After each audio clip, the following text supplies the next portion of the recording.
Kerouac. On the Road em alemão. Pô, que demais isso. Também tem uma versão, que é a versão de 40 anos do On the Road, que saiu com um prefácio novo da Anne Charters, que é uma das grandes biógrafas do Kerouac, né? Eu adoro essa foto. É ele e o Neil, né? Ele e Neil. Aqui uma versão francesa, ó, Sur la route. Que demais. Presente da Carla Torres. Da né? Carlinha, pode crer. Posto de Paris, quando ela morou lá. Aqui uma versão em espanhol. El Camino. Massa. Uma versão da Penguin nova aqui agora, que é também inglesa, aqui, americana. Essa é nova, é a mais recente que tu tem? Essa aqui eu tenho uma versão italiana, que é Sulla Strada. Sulla Strada. E aqui eu tenho as versões em português, né, cara? Que tem algumas eu perdi, fiz uma bagunça aqui, mas vamos lá. Tenho esse aqui, que é a capa do filme, né? Que o Peninha até mostrou na live dele. On the Road. A galera que está acompanhando o chat aqui, que não assistiu, né? O filme também está fazendo 10 anos. Vale muito a pena. Quem tem assinatura do HBO Max tá disponível lá para assistir. É muito boa. Também indico aqui, eu tô no meio do livro, Na Estrada, um livro de Marcos Strecker, que fala do Walter Salles, né? Da produção do filme. Legal. E fala da produção do filme, e fala de um filme chamado Searching for the On the Road. Eu queria fazer essa pergunta para o Peninha, inclusive, não deu tempo. Porque esse filme, o Walter Salles, ele fez um documentário quando ele estava pesquisando pro filme. Personagens, entrevistando pessoas para fazer o On the Road. E ele acabou não lançando esse filme até hoje, cara. E esse filme certamente vai sair um dia. É um documentário em que ele entrevistou grandes personagens, amigos, pessoas que conviveram com o Kerouac, né? Pode crer. E eu queria também indicar aqui, esse é sensacional, cara. É uma história em quadrinho, em que conta a história de vários personagens da literatura beat. Ele tem aqui, um timaço, cara. Ele tem roteiro do Harvey Picker, Nancy Peters, Penelope Rosemont, Joyce Bremner, Trina Robbins e Trudy Kruppenberg. É um livraço, uma graphic novel que conta a história de Ferlinghetti, Snyder. Isso ainda tá disponível, assim? Não tá fora de catálogo? Tá disponível, é pela editora Bem Virar esse aqui. Pô, que legal, vou atrás disso aí. E eu adorei a ideia do Peninha ali, de fazer uma quadrinização do On The Road. Tem umas finalizar, Finalize. Eu tenho umas perguntas aqui que de repente você consegue responder pra rapaziada, Grings. Jack Kerouac. Esse livro aqui, ó, King of the Beats, que é que é do Barry Miles, é um livro sensacional, é uma das últimas biografias do Kerouac. Recomendo demais. É um livro assim indigesto também, porque mostra muito o lado pesado dos beats, né, e do Kerouac. E a mais devotada das traduções, Anne Charters, que foi amiga do Kerouac e da editora Campos. Esse livro vocês encontram usados, ele não está mais em catálogo, mas vale muito a pena. Muito bom. Olha aqui, ó, o Chefão, acho que o Ramon também fez uma pergunta parecida, que eu estava querendo puxar, mas não tive tempo, Ramon, me desculpa. Vocês acham que o William Burroughs, é do mesmo nível do Kerouac? O que você acha, Márcio? Eu li pouca coisa do Burroughs. Cara, eu acho que o Burroughs, na verdade, ele influenciou, ele talvez influenciou tanto quanto o Jack, por exemplo, no rock and roll, né? Ele tem aquela forma aquela forma de escrever que ele faz o cut-up, que são os decupés, os recortes, né? Que ele pega um monte de palavras, mistura e acabou, por exemplo, ele fazia os livros dele, recortava e mudava a ordem dos parágrafos, das frases. Tinha um lance de dadaísmo, de brincar com isso. O David Bowie usou esse método para fazer muitas das músicas dele, cara. Bem lembrado. Então, tipo, ele tem livros sensacionais, cara. Eu gosto muito do Junk, que é um livro pesadíssimo, mas é o primeiro livro a relatar o cotidiano de um viciado em drogas, né, cara? Ele é claustrofóbico, é pesado, mas é um livro muito bem escrito e que nos coloca no olho do furacão das drogas, né, cara? E foi o primeiro cara a fazer isso de uma forma ficcional, mas não tão ficcional assim, porque ele contava a realidade dele, né? Uhum. E o próprio... Bom, tem uma entrevista do Burroughs com Jim Page para Rolling Stone nos anos 70, sensacional. É um cara que foi muito bem aceito pela galera do rock and roll. Ao contrário do Kerouac, que no final da vida dele ficou uma criatura meio estranha, que de alguma forma se desconectou de tudo isso, não aceitava essa ligação. O Burroughs ele aceitou e foi para a galera mesmo, né, cara? Pat Smith era amiga dele, enfim. Total. Então é um cara, para mim, é um dos grandes... Cara, a grande tríade dos Beatles para mim é, sem sombra de dúvida, William Burroughs, Allen Ginsberg e Jack Kerouac. E claro que tem muito mais gente boa aí. Sim, mas eu acho que essa trinca que você falou, eu assino embaixo. O William tá perguntando se esse do Barry Miles está traduzido. Tá traduzido, William, e eu boto o link ali no grupo. Se você quiser, tem na Amazon. Eu já tô de olho nele também para comprar. Daí, se você quiser, me pede lá no grupo. E um livro barato, que é sensacional, cara, que fala de muitos... Eu não vi muita coisa do que o francês aqui, o Yves Buin fala, não tem outras biografias, cara. Ele faz um paralelo final ali, inclusive, falando da relação de Jack com as mulheres dele, cita todas as namoradas, assim, conhecidas, como é que ele começou o relacionamento, como acabou. Fala, ele secciona e fala dos livros, e fala da relação dele com os outros autores, das cartas que ele enviava. Cara, é um livro sensacional, vale demais e é barato. Qual é o autor? É um francês chamado Yves Buin. Ele saiu pela LPM, cara, e é em modelo Pocket, que vale demais. Legal, legal. Outra coisa que o Flávio tá perguntando se como é que é? Cadê Flávio? Tá perguntando para você, ó, se o Kerouac influenciou os Beatles. Eu não vejo muita influência, não.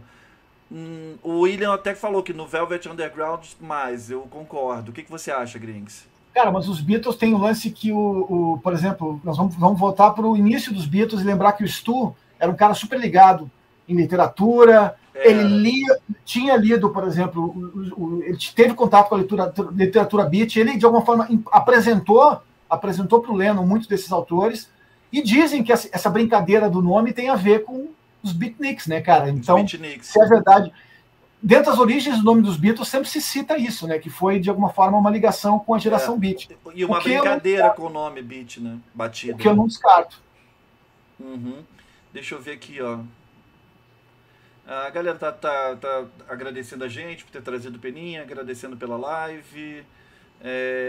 Na tua opinião, Márcio, alguém conseguiu ficar com esse bastão do Kerouac na literatura? Ninguém. Na verdade, ninguém, né? Na verdade, tu consegue perceber isso em vários autores. Eu cito o Sam Shepard, que foi um cara que, quando eu li, por exemplo, os dois que o Peninha traduziu, inclusive, para quem não sabe, o Sam Shepard é ator, dramaturgo, também amigo do Bob Dylan, ele foi um dos caras daquela Running Thunder Review, foi casado com a Jessica Lange, foi namorado da Pat Smith, todas essas ligações assim, e um cara que escrevia, que eu me senti arrebatado quando eu li dois livros, que é o Crônicas de Motel e A Lua do Falcão, os dois que, inclusive, o Peninha traduziu nos anos 80 ainda, eu tive acesso a ele no início dos 90, e, cara, virou minha cabeça, cara. Eu acho que ele traz um pouco dessa tradição do Kerouac e uma forma tanto de fazer poesia, quanto a forma prosaica dele, de misturar tudo isso, de ter histórias inacabadas, de misturar a linguagem da música. No caso do Sam Shepard, ele usa o rock and roll muito, né? Eu ouso dizer assim, não sei se ouso, mas assim, como o próprio Flávio, nosso amigo Flávio citou, né, perguntou ali se o Kerouac influenciou os Beatles e tal, eu quero fazer um paralelo assim, os Beatles, ninguém tem o bastão dos Beatles, mas todo mundo tem a influência dos Beatles. Então assim, eu comparo meio que o Jack Kerouac a isso. Ninguém tem esse bastão na mão, mas todos têm alguma influência do Kerouac. Todos não, né? Mas muitos têm essa influência do Kerouac na sua obra, né? Como você está citando, o Shepard, o Dylan na música, o Jim Morrison, o Lou Reed, enfim. Então, assim, ninguém são aquelas pessoas que só existem uma, né, Márcio? Não tem jeito. Nasce uma em 1000 anos, né, cara? É isso. Mas, cara, o que eu queria dizer... Não sei se eu fui claro na minha explicação. Claríssimo. E eu queria dizer o seguinte, cara, que eu fui um cara completamente impactado pelo On The Road. Eu contei história aqui que eu conheci em 86. Eu tinha 15 para 16 anos. Conheci no mesmo dia o Comes a Time Neil Young e o On The Road, uma versão em português de Portugal. Maravilhoso. Ele fala num descapotável, em vez de ser um conversível, né? Enfim, aquela coisa do português que eu também gosto, né? Mas foi uma tradução meio truncada. Eu vou confessar para vocês que o On The Road bateu de verdade quando eu li a tradução do Bueno, né? Que eu acho que tem muito mais ritmo, né? Muito mais. Muito. Teve essa preocupação, cara, né? É um barato. O Pitadas do Sal tá fazendo isso, né? Falando sobre On The Road, falando sobre Jack Kerouac, seus 100 anos. E, cara, eu não sei se mais alguém vai fazer isso, mas nós fizemos nossa parte, né? Porque exatamente. tanto a cultura pop do nosso tempo ela é completamente impactada pelo On the Road, pelo Jack Kerouac. Totalmente. É um livro que mudou a vida de muita gente, né? Tem no prefácio do Peninha lá, o fulano leu e caiu na estrada. Fulano.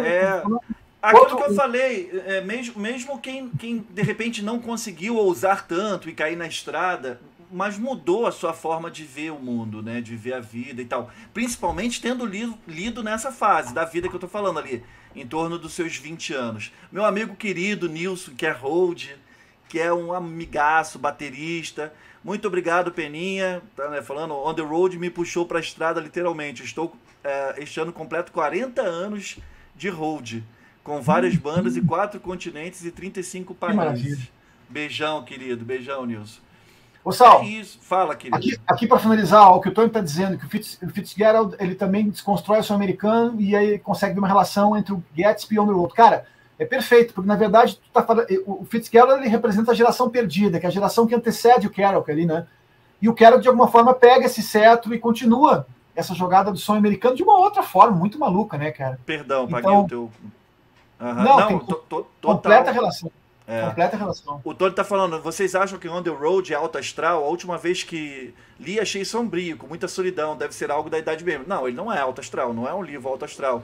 É um livro que fala pra mim, né? O Márcio, de repente, pode falar a opinião dele assim. Mas é um livro de inquietação, de muita pergunta, é muito voltado pro interior da pessoa que quer se conhecer. O Jack escreveu, ele caiu na estrada logo após a morte do pai dele, né? Como ele cita logo no início do livro ali, numa viagem de descoberta, de interior. Então, a partir do momento que você se volta para você mesmo, muitas vezes você não enxerga só coisas boas, lindas e coloridas. Embora eu acho que na viagem que ele fez, e ele cita ali, teve alguns momentos bacanas, mas eu acho que esses momentos de introspecção é uma coisa mais reflexiva, né, Márcio? De se conhecer e tudo, né? Mas é um livro que, de alguma forma, eu acho que ele tem momentos bem divertidos. Eu me divirto com ele. Tem. E ele fala de revolução comportamental, né, cara? E algo também que, de alguma forma, estava em curso naquela pós-guerra ali dos Estados Unidos. Na verdade, o livro foi escrito entre 47 e 49, se não me engano. Foi escrito em 51 e lançado em 57, né? Mas, cara, ele fala da própria literatura, ele também fala de cinema. Ele fala de música, de arte plástica, ele provoca uma tensão entre essa jogada do erudito e popular, hedonismo, valores morais, religião. Cara, é tudo isso o On the Road tem. E o mais importante que eu acho, Sal e o pessoal que está acompanhando aí, ele redefine os limites de muitas coisas. As fronteiras geográficas e também as fronteiras espirituais, no caso do Jack e do Neil, né, cara? E valoriza essa jornada. Valoriza a amizade, né? Acho que é uma coisa que é valorizada bastante, o lance da amizade. E o próprio fracasso, né, cara? Porque é um livro que, de alguma forma, não é um livro glamourizado, como, por exemplo, o próprio livro do Scott Fitzgerald ali, né, cara? É um livro que, na verdade, ele fala muito do fracasso, né, cara? E tem essa coisa como eu falei, em jornada espiritual, de revelar uma série de inadequações pessoais, personagens proscritos como heróis, viciados em bilhar, que são os heróis do livro, em bebida, coisas assim. Então ele trouxe essa América, da mesma forma que o Robert Frank fez, eu ia falar isso com o Peninha, também não deu tempo, que o Robert Frank fez um livro chamado Americans, na fotografia, que foi lançado no mesmo ano do On the Road, e tem o prefácio do Kerouac, em que ele era um suíço, que fez um livro relatando a América daquele final dos anos 1950, e foi criticado, porque na verdade ele desglamorizou a América, ele mostrava garçonetes, ele mostrava bêbados na rua, situações completamente em confronto com aquela jogada elegante que eles tentavam vender no pop. Não tinha aquela romantização, né? Eu acho que o On the Road não tem isso, a romantização do American Way Life, né? Do modo de vida americano. Ele mostra, pelo contrário, ele mostra a parada nua e crua ali, né? O Romero tá perguntando, nosso querido amigo Romero, quanto você vê de Jack em Hunter Thompson e no Bukowski, Charles Bukowski, o bêbado. Cara, por mais que eles não tenham relação nenhuma entre si, por exemplo, o próprio Bukowski, ele negava qualquer tipo de influência e fazia piada com a geração beat, né? Sim.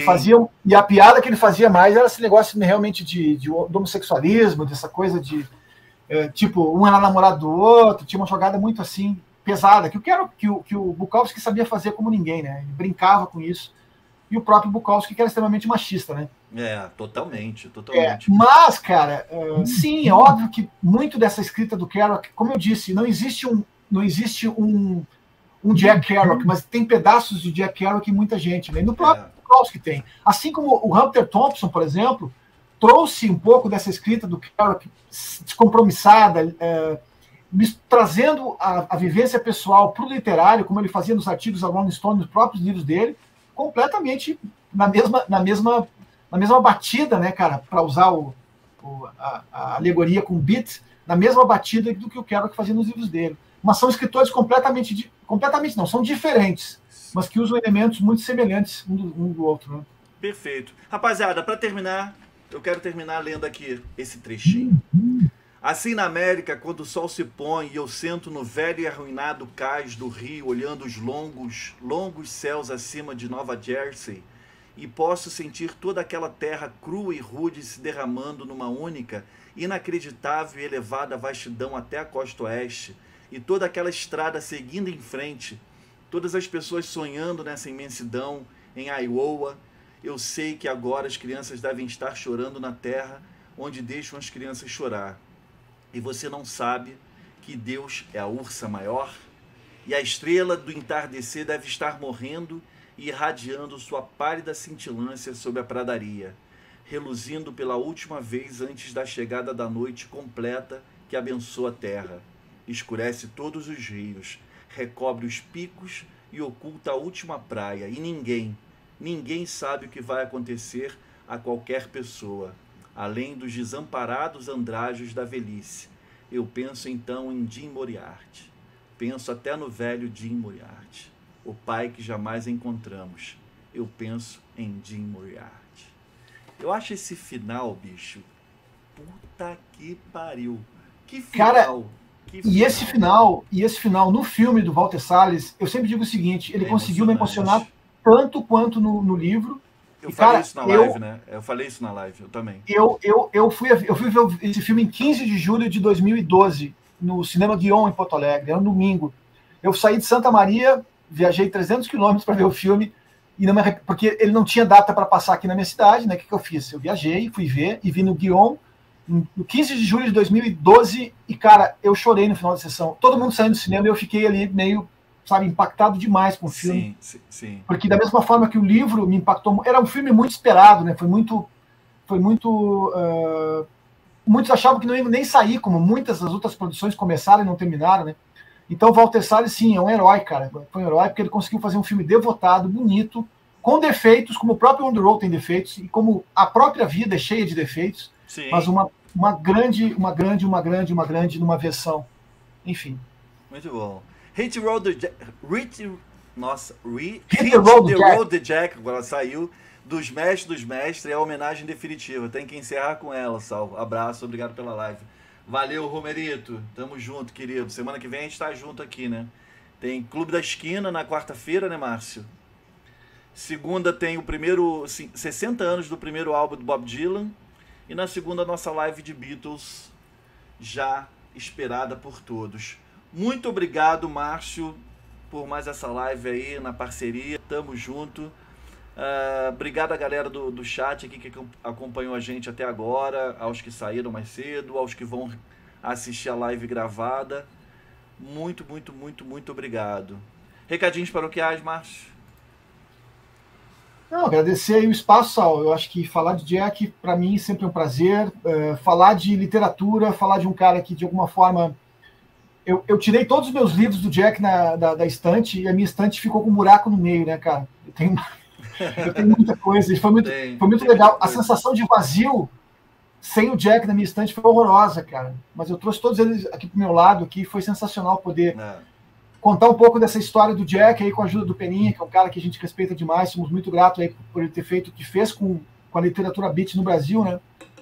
E ele então, parar a agenda dele hoje, né? Essa 1h30 ali para estar aqui com a gente, cara. Ele chegou das gravações 30 minutos antes da live, né, cara? Então, pô, é isso aí. Sensacional. Rapaziada, muito obrigado. Me despeço do Márcio aqui offline. Beijos a todos. Segunda-feira a gente se encontra. Valeu!